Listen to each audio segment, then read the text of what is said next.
এ কি? এ তো মৃত পশু পাখির হাড়গোড়। এখানে হাড়গোড় কোথা থেকে এলো? না না, আমার মাথায় তো কিছুই ঢুকছে না। তার মানে কি এখানে ভয়ঙ্কর কোনো পশু বা পাখি প্রবেশ করেছে? এই কি বলছো রাজকন্যা? এখানে তো কোনো পশু পাখি প্রবেশই করেনি। যদি এখানে কোনো পশু পাখি প্রবেশ করত, আমি তাহলে নিশ্চয়ই দেখতে পেতাম, কারণ বাগান আর আমার জানালা তো একদম পাশাপাশি। আমাদের এই বাগান অনেক সুরক্ষিত। এখানে কেউই কখনোই প্রবেশ করতে পারবে না। দাঁড়াও, আমি এখনই মালিককে জিজ্ঞেস করছি। মালিক, কোথায় গেলে তুমি? এদিকে এসো। এই ফুলের বাগানে মৃত পশু পাখির হাড়গোড় কোথা থেকে এলো? রাজকন্যা, আমি সত্যি জানি না। কিছুক্ষণ আগে ওখানে আমি রক্ত দেখেছি। মনে হচ্ছে কোনো হিংস্র পাখি বা পশু কাউকে নির্মম ভাবে এখানে হত্যা করেছে। আর চুপচাপ দাঁড়িয়ে থাকলে চলবে না। চলো রাজকুমার, আমরা এখনই গিয়ে বাবাকে পুরো ব্যাপারটা খুলে বলি। তুমি খুব সহজ ব্যাপারটাকে ক্রমাগত জটিল করে তুলছো রাজকন্যা। এখানে তো তেমন কিছুই হয়নি, আর এই ব্যাপারে মহারাজের সাথে কথা বলতে হবে না। তুমি আর আমি পুরো ব্যাপারটা সমাধান করব। চলো, আমরা এগুলো কোথাও একটা ফেলে দিয়ে আসি। সবকিছুই তো বুঝলাম, কিন্তু তুমি আমার বাবাকে জানাতে কেন নিষেধ করছো রাজকুমার? পুরো ব্যাপারটা যদি একবার মহারাজের কানে যায়, তাহলে যে আমি ধরা পড়ে যাব। না না, এটা হতে দেওয়া যাবে না। কি ব্যাপার, তুমি এভাবে চুপচাপ দাঁড়িয়ে আছো কেন? দুশ্চিন্তা করো না, তোমার বাবার এখন বয়স হয়েছে। অনেক কিছুর সমাধান তোমার নিজেকেই করতে হবে। তাই আমি চাই না এই ব্যাপারটা মহারাজের কানে যাক। রাজকুমার একদম ঠিক কথা বলেছেন। রাজকন্যা, মহারাজের কানে এই ব্যাপারটা দেওয়ার কোনো দরকার নেই। এর চেয়ে এগুলো কোথাও একটা ফেলে দিয়ে আসি। জ্যোতিষী মশাই, আপনি খেয়াল করেছেন কিনা জানি না, উত্তর আকাশে কতদিন ধরে একটা তারার উপস্থিতি লক্ষ্য করছি। আপনি দয়া করে একবার দেখে বলুন এই তারা কোথা থেকে এলো, আর এই তারার আসল কোনো শক্তি আছে কিনা। গতকাল রাতেই আমি আকাশে ওই তারাটা দেখেছি মহারাজ। এই তারাটা কোনো সাধারণ তারা নয়। এই তারা হচ্ছে অশুভ শক্তির লক্ষণ। কোথা থেকে এলো এই অশুভ শক্তি? না না, আপনাকে এভাবে চুপ করে দাঁড়িয়ে থাকলে হবে না। আপনি খুঁজে বের করুন এই শক্তির উৎস কোথায়। কেন মহারাজ, আমাদের শত্রুপক্ষ তো আমাদের পাশের রাজ্যেই আছে। শকুন রাজ্য সবসময় ওত পেতে আছে আমাদের রাজ্যকে দখল করার জন্য। নিশ্চয়ই ওরা কোনো কিছু একটা করেছে, আর তাই তো আমাদের রাজ্যে একটা অশুভ শক্তি প্রবেশ করেছে। আমি আপনাকে মাত্র 24 ঘন্টার সময় দিলাম, আপনি এর মধ্যে খুঁজে বের করুন এই অশুভ শক্তি কোথা থেকে এলো। ঠিক আছে মহারাজ, আমি আমাদের রাজ্যের সবচেয়ে বড় তান্ত্রিক বুড়িমার কাছে যাব। সে তার জাদুর মাধ্যমে খুঁজে বের করবে এই অশুভ শক্তি কোথা থেকে এলো।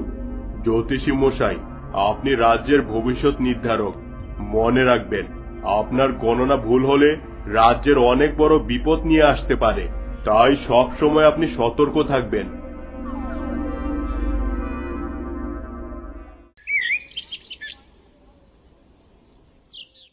কি ব্যাপার রাজকন্যা, তোমাকে এত চিন্তিত দেখাচ্ছে কেন? তোমার চোখ কেমন একটা শুকিয়ে গেছে। না তো, রাজকন্যার কিছুই হয়নি। ও আর আমি বাগানে একটু ঘুরে বেড়াচ্ছিলাম, আর তখন ওর শরীরটা একটু খারাপ হয়ে যায়। তাই তো দ্রুত এখানে চলে এলাম। যাও রাজকন্যা, ঘরে গিয়ে বিশ্রাম নাও। না না, আর দেরি করা উচিত হবে না। আমি আজকেই রাজকন্যাকে বিয়ের প্রস্তাব দেব। যে কোনো সময় আমি ধরা পড়ে যেতে পারি। কি ব্যাপার রাজকুমার, তুমি কি কিছু বলতে চাও? হ্যাঁ মহারাজ, আমি আপনাকে কিছু বলতে চাই, কিন্তু সাহস সঞ্চয় করে উঠতে পারছি না। জানি না আপনি আমার প্রস্তাবে রাজি হবেন কিনা। আমি তোমাকে খুব পছন্দ করি। কদিন ধরেই তোমাকে আমি দেখছি। তোমাকে আমার বেশ ভালো লেগেছে। তুমি যদি কিছু বলতে চাও তাহলে নির্ভয়ে বলতে পারো। মহারাজ, আপনি অভয় দিলে আমি রাজকুমারীকে স্ত্রী হিসেবে গ্রহণ করতে চাই। সত্যি বলছেন রাজকুমার? আপনি মানুষ আর আমি হলাম ময়ূর। মানুষ আর ময়ূরের মিলন কখনোই সম্ভব না। কেন সম্ভব নয় রাজকন্যা? আমি তোমাকে ভালোবাসি, আর ভালোবেসেই আমি তোমাকে গ্রহণ করতে চাচ্ছি।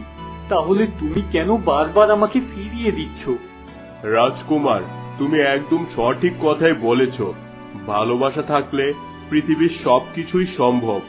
আমিও চাই আমার মেয়ে একজন যোগ্য রাজকুমারের সাথে বিয়ে হোক।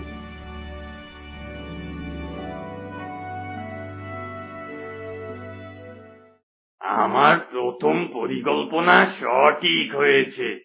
এবার আমি আমার দ্বিতীয় পরিকল্পনা শুরু করব, আর তা হলো এই রাজ্য দখল। এই, কে কোথায় আছো? তাড়াতাড়ি ঘোষণা করে দাও, এই রাজ্যের রাজকন্যার বিয়ে হতে চলেছে। আমি আমার মেয়ের বিয়ে খুব ধুমধাম করে দেব।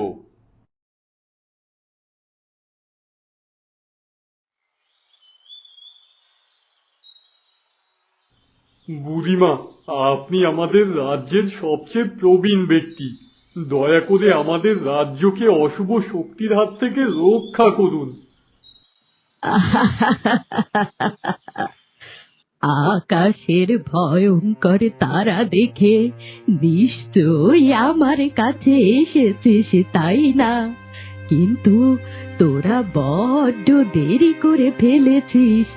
সেই অশুভ শক্তি এই রাজ্যের ক্ষতি করা শুরু করে দিয়েছে। কি বলছেন বুড়িমা? আমি তো কিছুই টের পাইনি। দয়া করে আমাকে সব খুলে বলুন। আমাকে চোখ বন্ধ করে কিছুটা সময় ধ্যান করতে দে। ধ্যানের মাধ্যমে আমি জানতে পারবো এ কোন অশুভ শক্তি।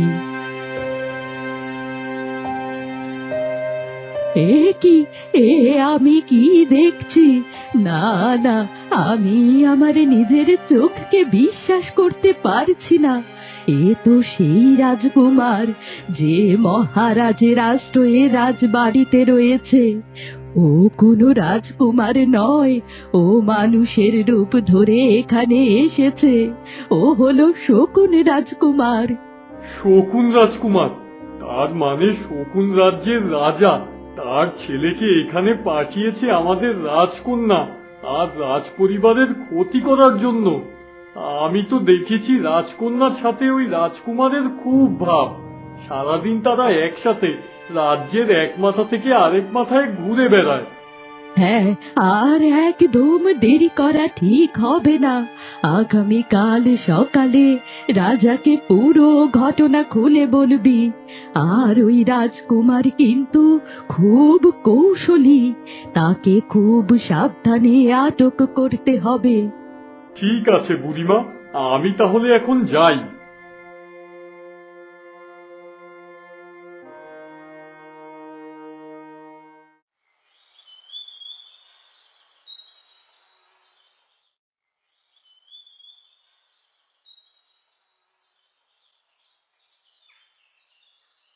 রাজকন্যা, এই গোলাপ ফুলটা আমি তোমার জন্য এনেছি। এই গোলাপে রয়েছে আমার ভালোবাসা আর তোমার জন্য প্রেম।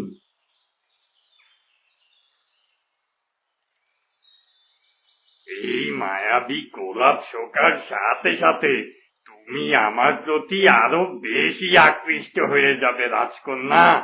আমার প্রতি তোমার আকর্ষণ আরো বেড়ে যাবে। সত্যি সত্যি তুমি আমার জন্য গোলাপ ফুল এনেছো? আমি তো ভাবতেই পারি না তুমি আমাকে এত সুন্দর একটা উপহার দিবে। দাঁড়াও, আমি শুকে দেখি এই গোলাপের কোনো গন্ধ আছে কিনা। রাজকন্যা, আপনি এই গোলাপ ফুল শুকবেন না। এটা মায়াবী গোলাপ। এই গোলাপের মধ্যে রয়েছে বিষাক্ত জিনিস, যার মাধ্যমে আপনি খুব তাড়াতাড়ি বিমোহিত হয়ে যাবেন। আপনি এসব বাজে বাজে কি বলছেন? এখানে আমি আর আমার প্রেমিক সময় কাটাচ্ছি, আর আপনি এখানে এসে আমাদের বিরক্ত করছেন জ্যোতিষী। আমি তো আপনার কথা কিছুই বুঝতে পারছি না। কেন রাজকন্যাকে ওই গোলাপ নিতে আপনি নিষেধ করছেন? আমি যা বলছি একদম ঠিক বলছি। চলুন, মহারাজের কাছে গিয়ে আমি সব সত্য বলতে চাই। এই গোলাপ ফুল হাত থেকে ফেলে দিন রাজকন্যা, তা না হলে বড় বিপদ হয়ে যাবে।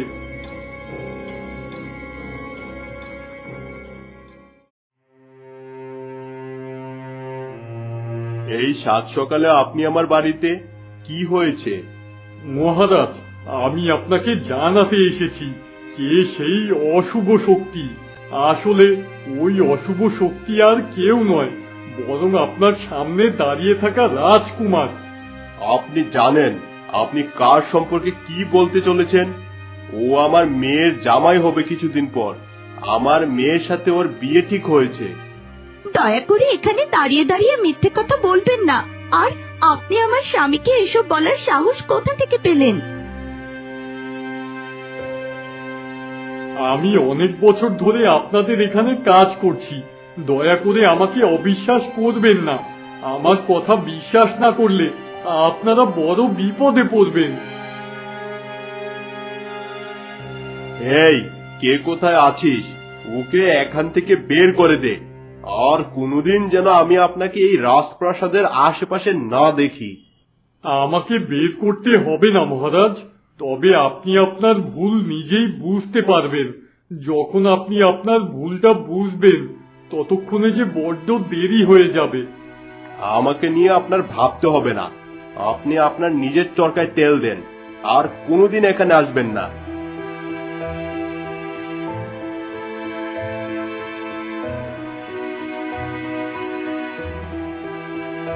তুমি আমার মেয়ের জামাই হতে চলেছ।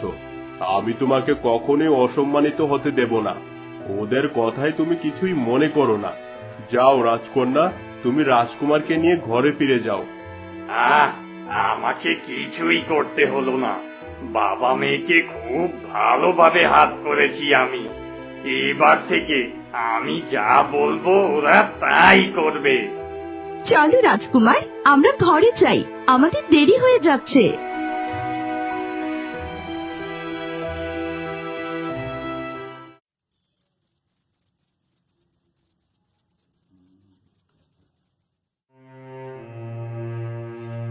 বুড়িমা, ও বুড়িমা, আমি মনে হয় শেষ রক্ষে করতে পারলাম না। আমি আমার রাজ্যকে বাঁচাতে পারলাম না বুড়িমা। কি হয়েছে? তোকে এমন বিষণ্ণ দেখাচ্ছে কেন? মহারাজ রাজকন্যার সাথে ওই শকুন রাজকুমারের বিয়ে ঠিক করেছে। যদি এই বিয়ে হয়ে যায় তাহলে রাজ্যে খুব অমঙ্গল নেমে আসবে। ওই অশুভ শক্তি রাজ্যে জাঁকিয়ে বসবে আর সবাইকে নির্মমভাবে হত্যা করবে। ঠিক আছে, আমি দেখছি কি করা যায়। তুই কোনো চিন্তা করিস না। তবে হ্যাঁ, তুই আজ থেকে খুব সাবধানে থাকবি। এই অশুভ শক্তি যে কোনো সময় তোর উপর হামলা করতে পারে। আমাকে মেরে ফেললেও আমি এই অশুভ শক্তির কাছে মাথা নত করব না। এই রাজ্যকে আমার জীবন দিয়ে হলেও রক্ষা করব আমি। যা, তুই এখন বাড়ি ফিরে যা, তা না হলে খুব দেরি হয়ে যাবে। আমি চাই না তোর জীবনের ওপর কোনো বড় ধরনের বিপদ এসে পড়ুক।